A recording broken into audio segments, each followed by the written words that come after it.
fixer la mesure de base de notre système métrique, le mètre, une expédition scientifique anglo-russe va effectuer des relevés géodésiques durant une aventure de plus d'une année dans les savanes du sud de l'Afrique.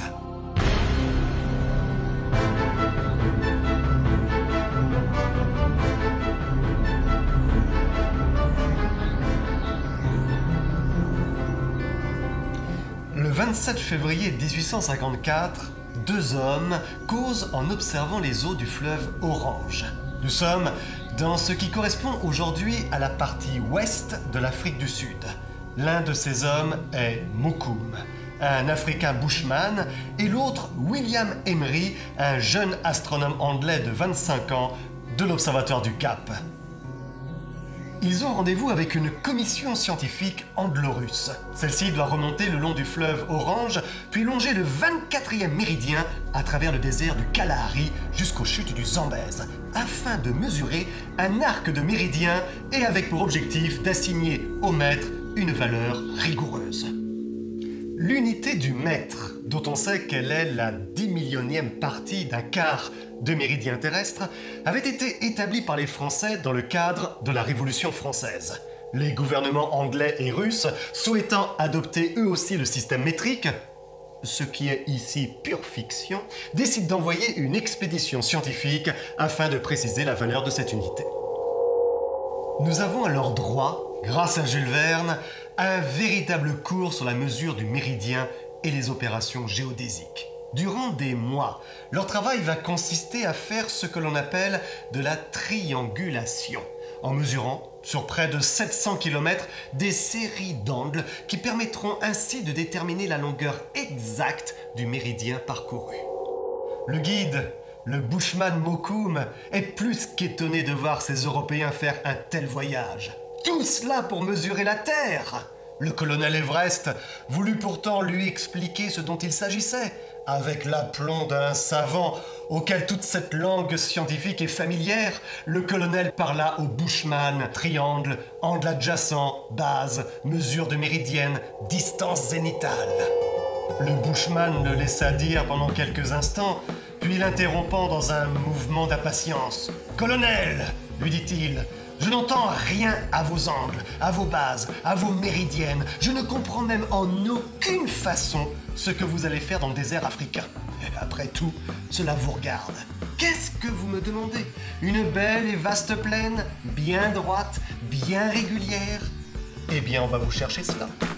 Il faut en effet tout d'abord trouver une vaste plaine, plate, afin de mesurer à l'aide de règles et avec une précision remarquable, sur une longueur de plus de 14 km, la base du premier triangle. Des dissensions apparaissent toutefois rapidement entre les deux astronomes en chef de l'expédition.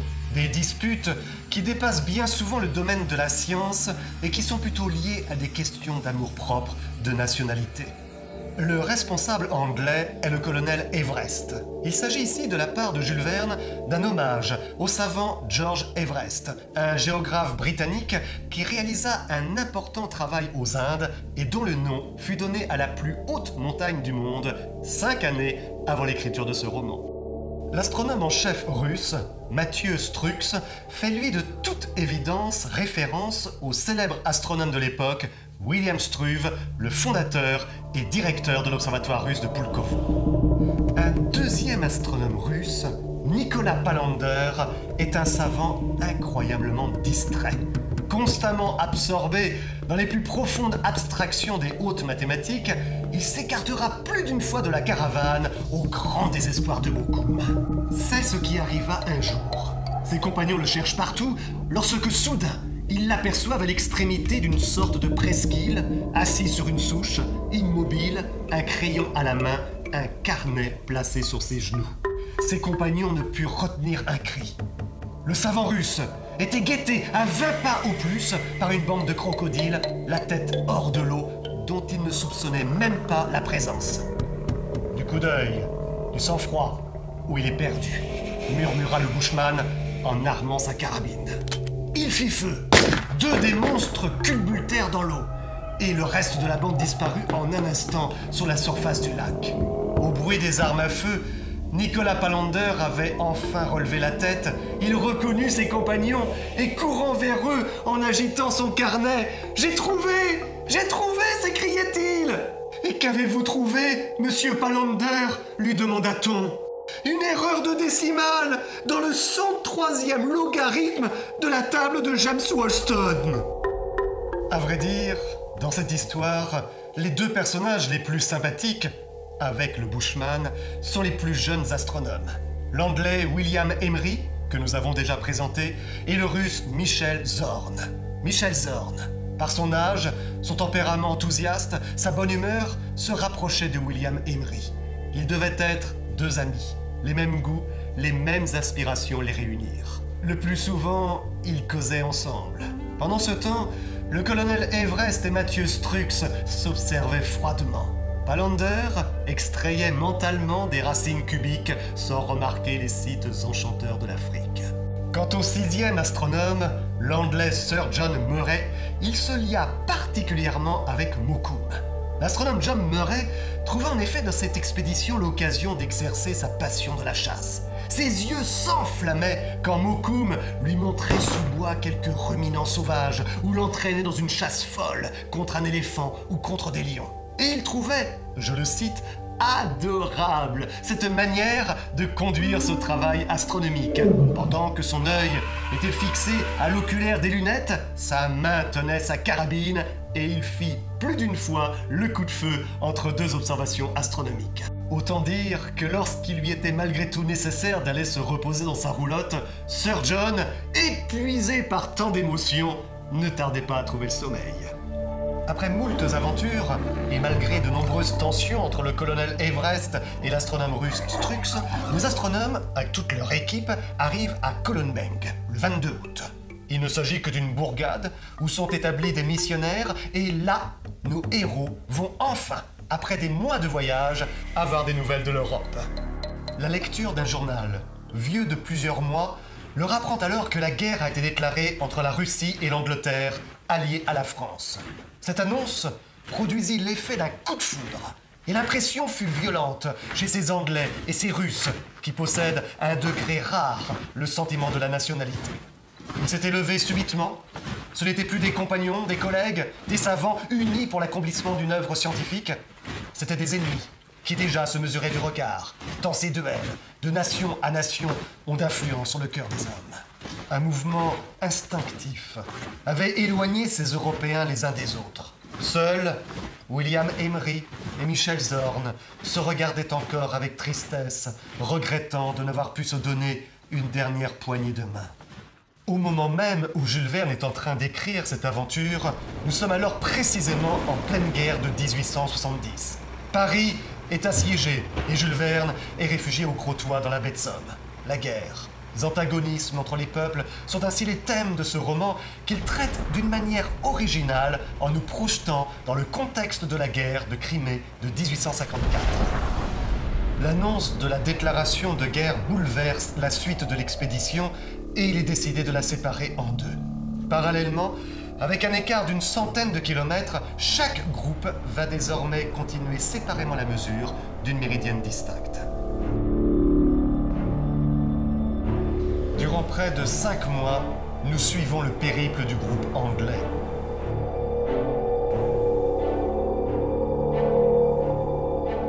Les mesures de la méridienne sont plus d'une fois compliquées par les éléments naturels, tels un orage d'une violence extrême durant lequel William Emery manque de justesse d'être foudroyé. Enfin, épuisés, nos héros anglais arrivent au pied d'une montagne, le Scorzef.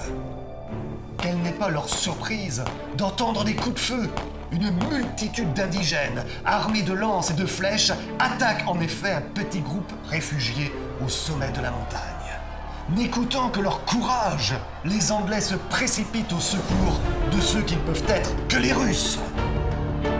« Vous, messieurs les Anglais !» s'écria l'astronome de Pulkovo.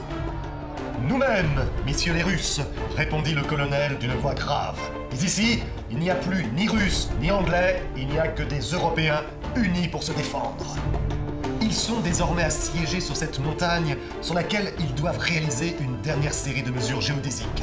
Alors que les Noirs attaquent par centaines la montagne, les deux astronomes en chef arrivent à faire les ultimes observations, in extremis. Ils ont alors tout juste le temps de s'échapper par la rivière. Russes et Anglais décident de continuer ensemble les mesures de la méridienne sans tenir compte du contexte politique et militaire de leurs pays respectifs. Tout irait parfaitement bien si du fait de l'une de ces distractions coutumières, l'astronome Nicolas Palander ne s'était pas un peu trop éloigné de la caravane. Il a de nouveau disparu. On appelle, on fouille dans les buissons. L'inquiétude de tous est extrême, lorsque soudain, un cri qui n'a plus rien d'humain retentit à quelques centaines de pas. Nicolas Palander court, à demi dépouillé de ses vêtements et avec des yeux épouvantés, se met soudain à crier « Les registres! Les registres !»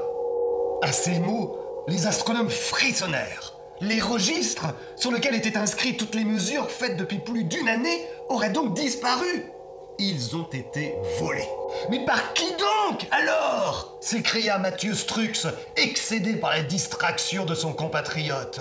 Par des babouins, répondit Nicolas Palander. Le digne savant avait été volé par des singes. Nos astronomes finissent par retrouver le babouin voleur. Il avait sur lui quelques-uns des vêtements de l'astronome et les précieux registres. À cette vue, Nicolas Palander, bondissant comme un chamois, se précipita sur le singe et une lutte s'engagea. Quelle lutte! La colère surexcitait le calculateur. Aux aboiements du singe s'unissaient les hurlements de Palander. On ne savait plus lequel des deux était le singe ou le mathématicien. « Tirez! Tirez sur les deux !» criait Mathieu Strux, hors de lui. Et ce Russe, exaspéré, l'aurait peut-être fait si son fusil n'eût été déchargé. Heureusement, grâce à un coup de hache de Mokoum sur le singe, la situation put se résoudre de façon heureuse pour nos astronomes. À l'issue de cette rude expédition scientifique, et malgré leurs différends, ces deux équipes se sépareront-elles totalement réconciliées? Je vous laisse bien entendu le découvrir par vous-même.